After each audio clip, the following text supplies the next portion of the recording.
จะเสร็จว่าไหม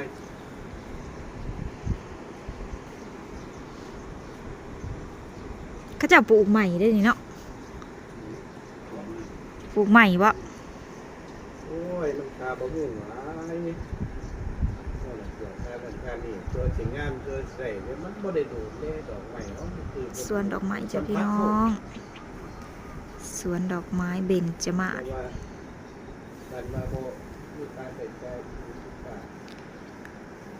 พอดีว่าเขาสิไปบ้านเอื่อยพี่น้องเขาก็เลยมาแวะเบิ่งสวนดอกไม้เพิ่นสะก่อนเดินเชี่ยวมากวันนี้เป็นเมื่อวันถึงเมื่อตรงวันเพิ่นเมื่อแล้วบ่นะเพิ่นเมื่อแล้วบ่กำลังเมื่อเพิ่นนะกำลังเมื่อรถแม่เพิ่นก่อน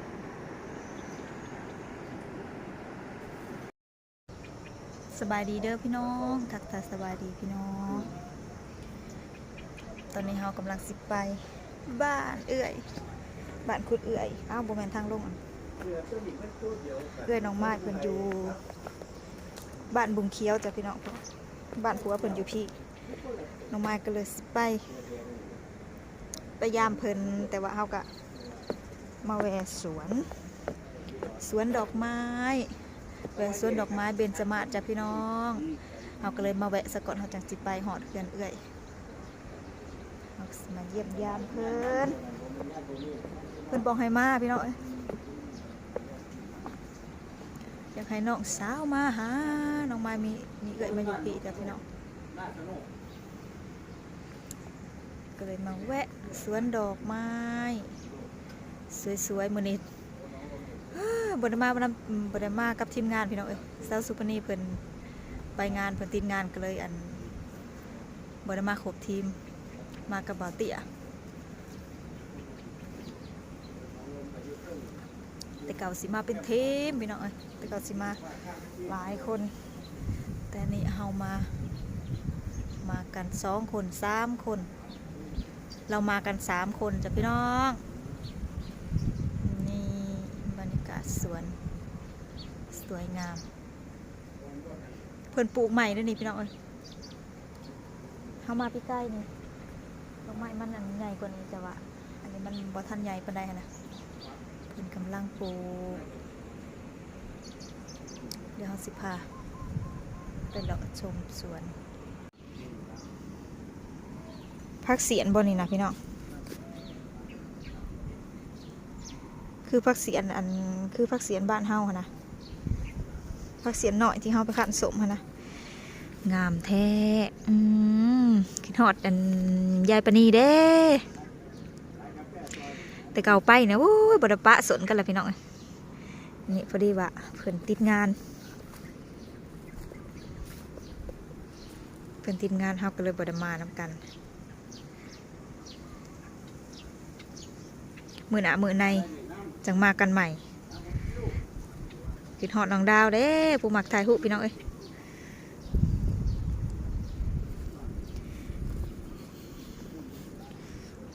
น้องดาวคิดฮอดน้องดาวคิดฮอดสาวจิ๋วพี่น้องปีแล้วนี่มานำกันส่วนนี่แหละพี่น้องที่เฮามาพูนขึ้นไปเห็นแต่ภาพน้องดาว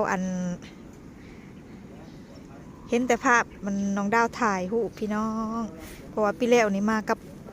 น้องดาวมาครบทีมพี่น้องปีแล้วนี่ปีนี้เฮาก็เลยมันใครกับคาเวียคางานเฮาก็เลย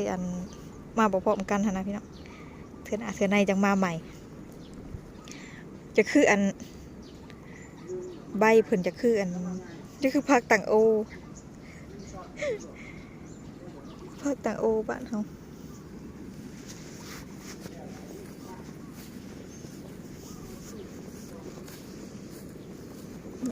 อันนั้นนี่จะคือผักต่างโออันนี้ค่ะพี่น้องคือผักต่างโอคือได้ใบนี่คือจีได้แล้วก็สิออกดอกถามแนวพันธุ์นำเขาเจ้าว่าบ่ได้เอาในบ่ได้เอาอันนี้เขาเจ้าเด็ดเอาอันนี้ไปเสียบเอาได้พี่น้องถามเบิ่งปานเพิ่นสิเอามาปลูกก็ช่องสิบ่เป็นดอกอยู่บ้านเฮาบ่ได้มีเวลารักษามันเนาะ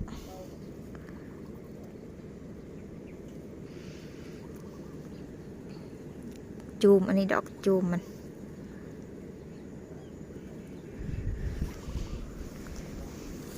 เลาะผู้เดียวโอ้ยบ่ม่วนเสี่ยวสั้นบ่มานำและสั้นบ่ม่วนงามอะไร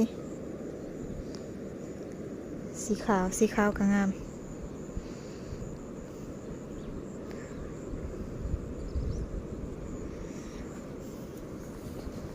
ในหมากก็มีหมากพักเสียนบ้านเฮาเลยพี่น้องเนี่ยกินก็คือคักอะไร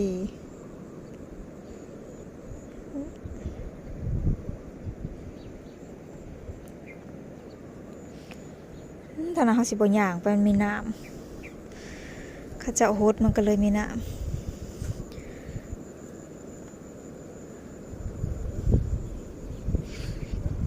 เสียงน้ำตกตาดไปส่องมันก่อนน้ำขี้ต้มข้าเจ้าโฮสมันก็เลยมีน้ำพี่น้อง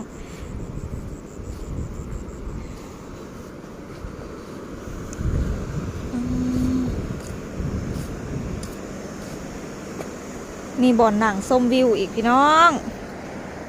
มายามมื้อแรงแสงแดดอ่อนๆมานั่งนี่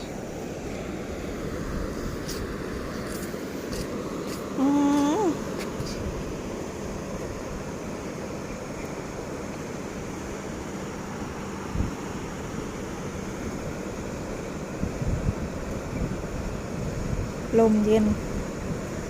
สวยๆมากกับสีห่อนๆมามื้อเช้านี่เย็นขี่รถออกมากลางทางเย็นนั้น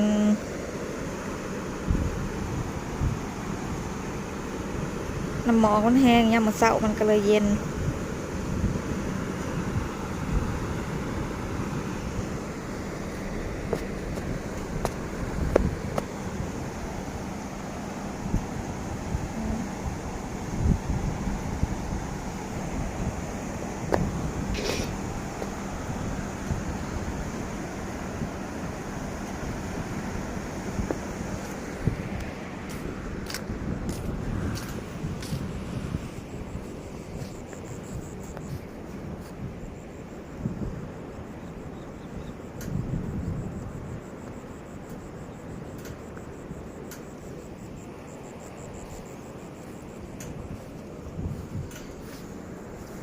เพิ่นปลูกใหม่ก็ล่างงามพี่น้อง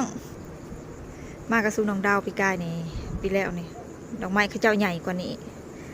เพิ่นสีใหญ่กว่านี้พี่น้องเพื่อสิปลูกได้สำนีบ่แม่นง่ายเลยนี่เขาเจ้าหักษาขนาดนั้นนี่สวนขนาดเขาเจ้าปลูกยังหมากกระทันบ้านดอกไม้เอิ้นหมากกระทันใหญ่มาปีแล้วนี่เขาเจ้าบ้านเลยปลูกมาปีนี้เห็นหมากกระทันจากบ้านพี่น้องเอิญอีหยังดอกแต่บ้านคอยเอิญหมากกระทัน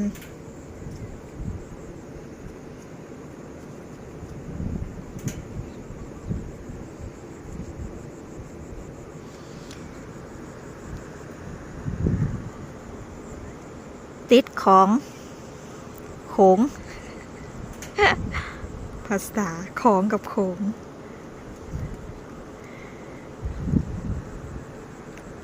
สวนเบญจมา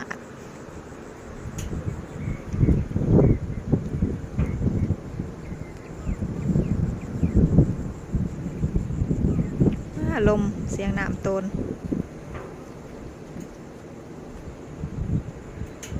แดดออกมาแล้วเริ่มแฮมเริ่มห่อนละ